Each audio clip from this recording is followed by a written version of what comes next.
Non-violence, persuasion, grâce. Alors ça, c'est très tordu, mais bougrement intelligent.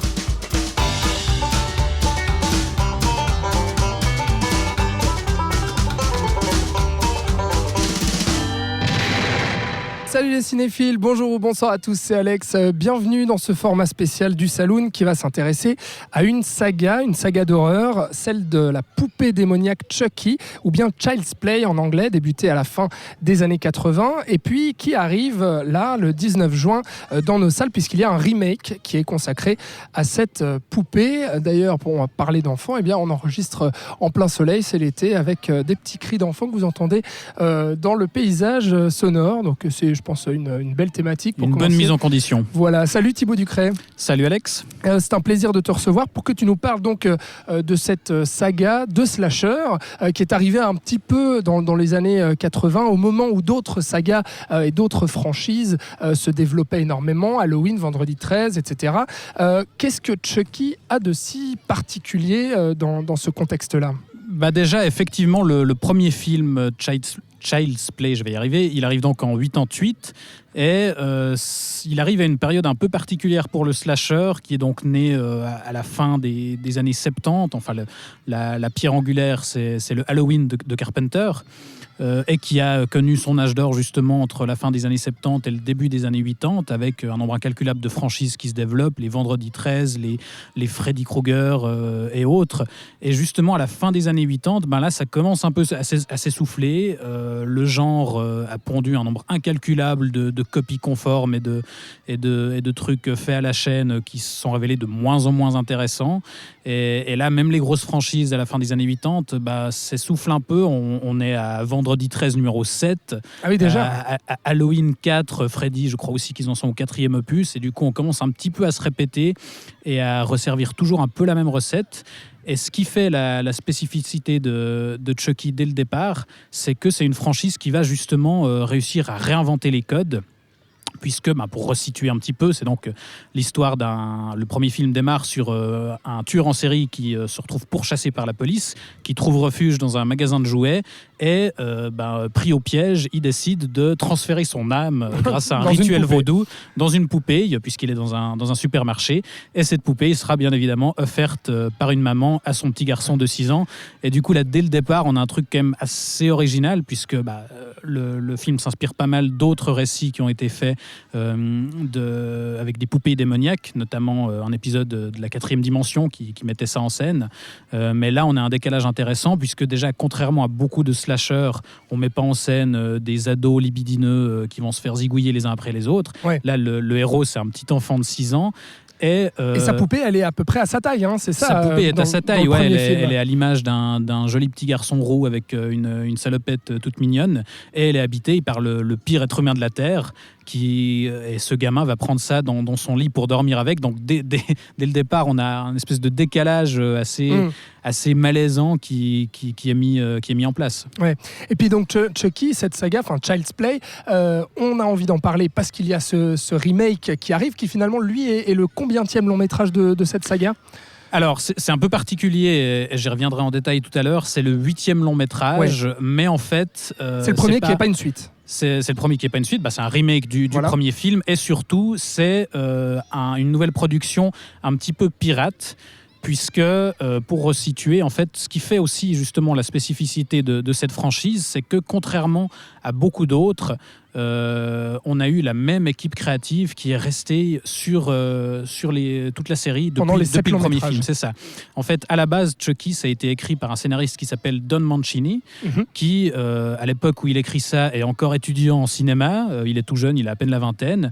Et il est fasciné par un phénomène qui à cette époque-là aux États-Unis, qui sont les Cabbage Patch Kids, qui sont des espèces de poupées pour les enfants un peu particulières. Ouais. Et la société qui produit ça met ça en vente avec un marketing assez massif, assez écrasant. Et Don Mancini regarde ça d'un œil un petit peu amusé en voyant l'hystérie que ça provoque chez les parents. Et à côté de ça, son père à lui-même travaillait dans le marketing en fait. Et du coup, il a très vite été sensibilisé au cynisme qu'il y avait dans cette industrie un petit peu, et ça l'a inspiré justement pour écrire cette histoire d'horreur avec une poupée démoniaque qui se fout allègrement en fait de l'industrie du jouet et du cynisme qu'il y a dans la publicité et de l'effet du marketing sur les enfants. On voit déjà dans ce premier film la folie des grandeurs aussi, c'est-à-dire qu'on voit des étalages immenses et puis des trucs qu'on n'a jamais vus, nous en tout cas ici, aux États-Unis sûrement à cette époque-là, mais c'est assez hallucinant de voir tous ces étalages de poupées énormes où ça déborde de partout, et donc là déjà avec l'outrance, il arrive à dresser un portrait un peu cynique de... Oui, on voit des dessins animés industrie qui sont produits pour mettre en scène ces poupées, il y a justement des trucs vraiment outranciers et qui servent juste à lobotomiser les gamins pour qu'ils veuillent justement ces poupées. Et justement, ce script-là, il séduit d'emblée un producteur qui s'appelle David Kirshner, qui sera le producteur de la série des Fievel, pour ceux qui connaissent, donc le dessin animé avec la petite souris. Ouais. Et donc, il décide de produire ça. Tom Holland, donc rien à voir avec l'interprète actuel de Spider-Man, mais c'est un réalisateur. Un réalisateur qui avait fait la suite de Psychose, au passage, donc, qui est habitué au slasher, réalise ce premier film. Qui rencontre un vrai succès, c'est vraiment un carton, et du coup automatiquement une suite est programmée. Et ce qui est intéressant justement, c'est que chaque film va avoir un réalisateur différent. Par contre, on aura toujours Don Mancini au scénario et David Kirshner à la production, et du coup c'est pour ça qu'on va garder une vraie cohérence dans la saga, une cohérence thématique, artistique, ce qui n'empêchera pas la saga d'évoluer, parce que l'autre gros intérêt, c'est que en même temps le personnage de Chucky reste fidèle à lui-même parce qu'on a son auteur d'origine qui l'accompagnera tout au long des films, mais à la fois dès le deuxième film en fait on va réussir à renouveler un petit peu le principe et à insérer déjà un petit peu plus d'humour et de décalage. On va d'autant plus s'appuyer sur le cynisme. D'action aussi. Plus d'action aussi. Le premier film, ça reste un film d'horreur assez sérieux, assez sec, assez presque un huis clos. Tout se passe principalement dans la maison de cet enfant. Voilà. Et puis, effectivement, le deuxième voit déjà un peu plus grand. On a un final dans une usine qui fabrique justement ces poupées, qui est assez grandiose, qui est très inventif. Et puis, chaque épisode va justement glisser un peu plus du côté de l'humour et du décalage jusqu'au 4e volet où là, on pète complètement les plombs. On va chercher Ronnie Yu, qui est un cinéaste hongkongais qui réalisera plus tard Freddy contre Jason. Donc là aussi, on reste dans le slasher. Grand moment, ça. Mais oui, mais c'était la rencontre hyper fun de ces deux figures du cinéma. Et le 4e opus, qui est donc la fiancée de Chucky, clin d'œil évident à la fiancée de Frankenstein, où là, justement, on ajoute une fiancée à Chucky, donc on change un peu la dynamique, on ajoute des nouvelles choses, et on glisse complètement dans la parodie. Il y a des clins d'œil constants aux autres slashers. On est vraiment dans la comédie gore plus que dans le film d'horreur, quoi. Et du coup, elle s'étale sur combien d'années cette saga? Parce qu'elle démarre, on l'a dit, en 88.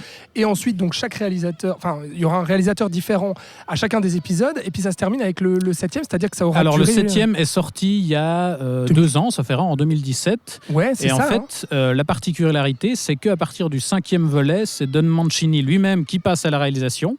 D'accord. Et il y restera en fait sur les trois suivants. C'est-à-dire que le 5, là, il prend le relais et il s'amuse comme pas possible, où là, il ajoute un fils à Chucky qui a une poupée où il casse les attentes aussi. On s'attend à ce que ce soit un monstre encore plus terrible. Et en fait, non, c'est une poupée hyper innocente qui se cherche un peu, qui se cherche même dans sa sexualité. Enfin, on est vraiment là pour le coup dans la comédie. Et sur les 2 derniers opus, il revient justement à de l'horreur un peu plus sérieuse, en ajoutant toujours plus de nouveautés, sans trop en révéler, mais dans le dernier film, on réinvente encore plus les concepts même des films de Chucky et de cette histoire de possession.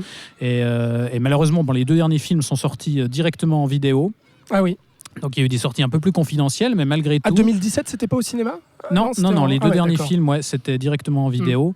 Ce qui n'a pas empêché la communauté des fans de suivre toujours assez fidèlement l'univers. Et la franchise marche encore très bien, même si elle n'occupe plus les salles. Ouais, c'est ça, en fait. C'est pour ça que tu as eu envie d'en parler aussi. C'est que la particularité de cette série pour toi, c'est que contrairement aux autres séries de slasher qui finalement finissaient par se répéter un petit peu et puis à perdre en qualité, en inventivité au fur et à mesure des épisodes, notamment notamment la saga Halloween ou Vendredi 13 ou Freddy que tu as cité. Mais là, Chucky, pour toi, la grande qualité, c'est que ça se tient sur les 7 films.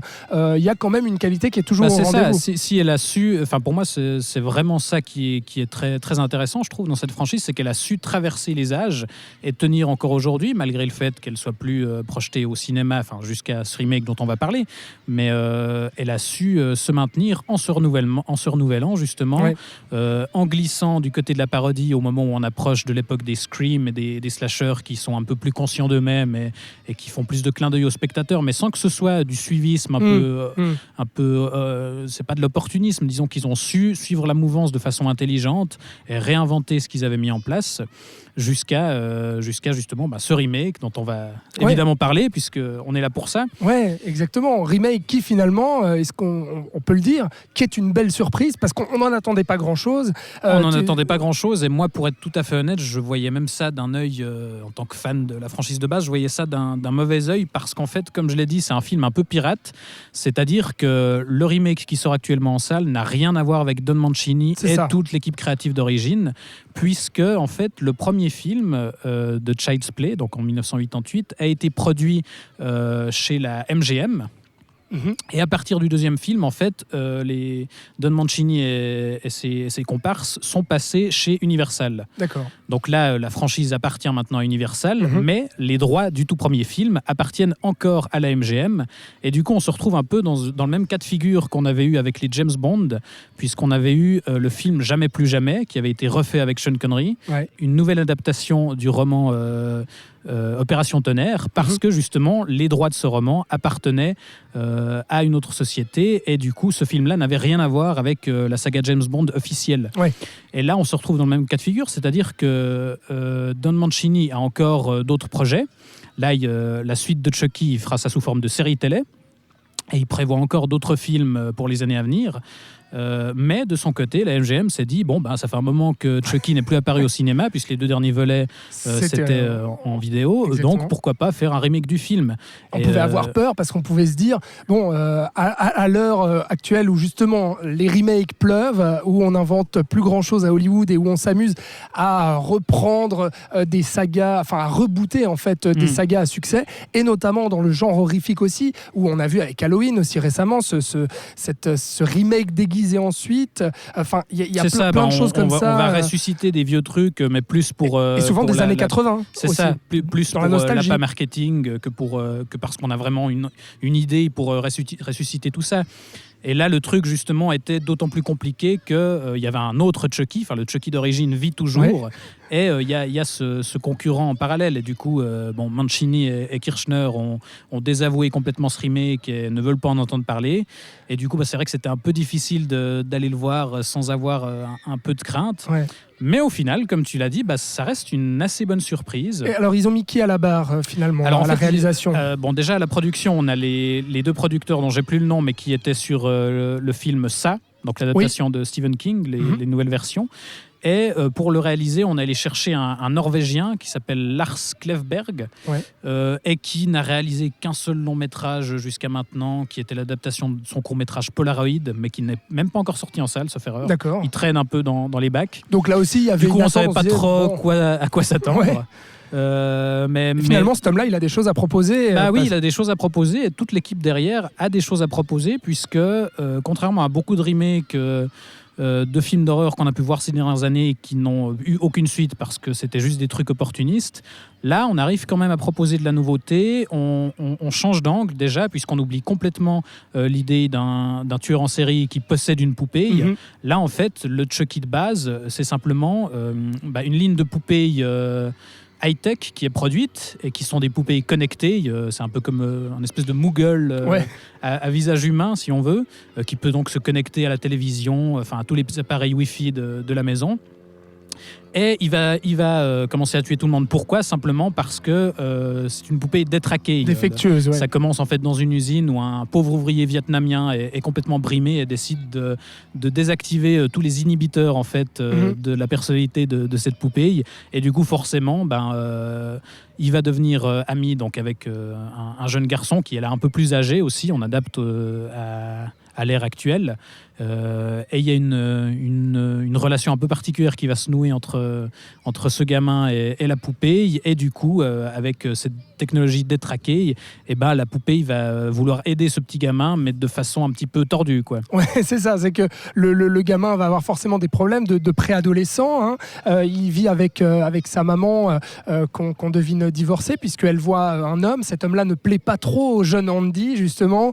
Et puis, il va tellement se lier d'amitié avec sa poupée que la poupée va finir par devenir démoniaque et se dire, mais en fait, pour rendre heureux mon meilleur ami, my best buddy, comme ils le disent, avec cette petite chanson très, très sympa aussi, on va tuer tout le monde. On va tuer tout le monde, quoi. Voilà, enfin, on va tuer en tout cas tous ceux qui ça va être un peu causent du tort progressif à quand Andy, même, quoi. c'est ça. Ouais. Mais là aussi, il y a à la fois un hommage, beaucoup de clins d'œil, au-delà de Chucky, aussi à d'autres films des années 80. Ouais. On pense à E.T., notamment dans la relation entre le gamin et sa poupée avec qui il va essayer de lui expliquer comment marche le monde aussi, comment marche le monde des humains et des adultes. Sa poupée qui a d'ailleurs le doigt qui s'allume quand elle se connecte aux appareils, voilà. Aussi. Donc là, le clin d'œil à E.T. Et le gamin qui a un pull rouge à capuche où il met sa capuche. Exactement. Et puis qui ressemble aussi fort au Elliot de E.T. Il y a aussi un clin d'œil à Massacre à la tronçonneuse. Enfin, plein de choses comme ça où on pourrait se dire, bon, ça pourrait tellement tomber dans la nostalgie 80s à la Stranger Things, voilà, avec un bel accent anglais. Avec aussi toute cette bande de jeunes qui finit par tourner autour du héros.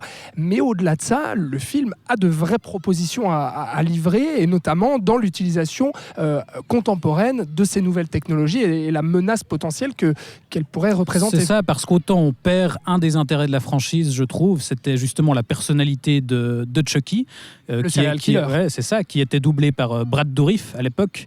Donc pour les plus contemporains, on l'a vu dans Le Seigneur des Anneaux, c'était lui qui incarnait Grima, langue de serpent. Exactement, très juste. Voilà, et il apportait vraiment une vraie personnalité à cette poupée. Donc là, on oublie complètement ça, il n'y a plus la figure démoniaque, finalement, c'est une intelligence artificielle. Mm-hmm. Donc à la base, on avait un truc qui s'inspirait plutôt d'histoires fantastiques à la Twilight Zone. Là, on est plus du côté de Black Mirror, si on veut, finalement.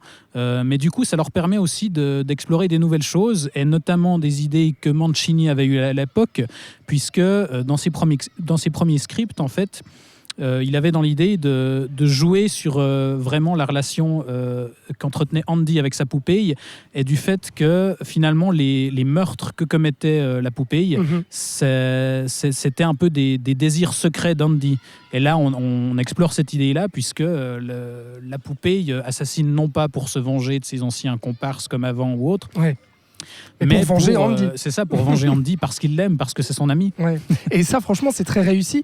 Et le film n'oublie pas aussi d'être fun et gore, et en fait de vraiment aller dans cette lignée du vrai film de genre qu'on aime voir, et ce film des années 80 qui ose justement aller dans la drôlerie et dans l'outrance à travers des crimes aussi assez gore, et là-dedans franchement il y en a 2-3 avec un homme qui va se faire ouvrir le corps en deux, ou bien un autre qui va se faire enlever carrément son visage, enfin des trucs comme ça. On joue toujours sur l'humour noir. Là, pour doubler la poupée, ce coup-ci, on est allé chercher Mark Hamill pour le remplacer. Donc, le Luke Skywalker, qui est connu aussi pour son travail de doublage, notamment celui qui faisait le Joker dans les dessins animés Batman. Et c'était un très bon choix pour remplacer Brad Dourif, parce que là aussi, il amène quelque chose de très malsain et d'assez terrifiant. Sa petite chanson, elle reste bien en tête. Ouais, complètement. Et puis c'est drôle. Et puis cet aspect, cette idée de la technologie, ça permet aussi encore une fois de faire une critique assez gratinée à la fois des nouvelles technologies, du marketing, de l'industrie du jouet. Donc là, on reste fidèle à ce qu'est la série à la base.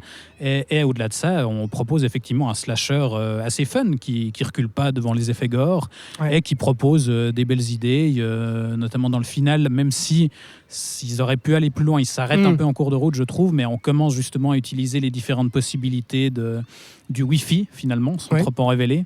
Et il y a 2-3 chouettes idées. Et oui, au final, on pouvait avoir très très peur de ce remake, mais ça fait plaisir de voir qu'on peut encore voilà, faire ce genre de production avec des idées et avec de l'envie et pas Exactement. juste des intérêts marketing. Et du coup, on reste un peu sur ta première impression que la saga Chucky, elle ne s'essouffle pas parce qu'elle réussit encore épisode après C'est ça, épisode, et même avec un remake. Elle peut même exister en double, Ouais. puisque une des craintes, c'était que ce remake fasse un peu de l'ombre aux autres projets de Don Mancini, donc la série qui devrait arriver l'année prochaine.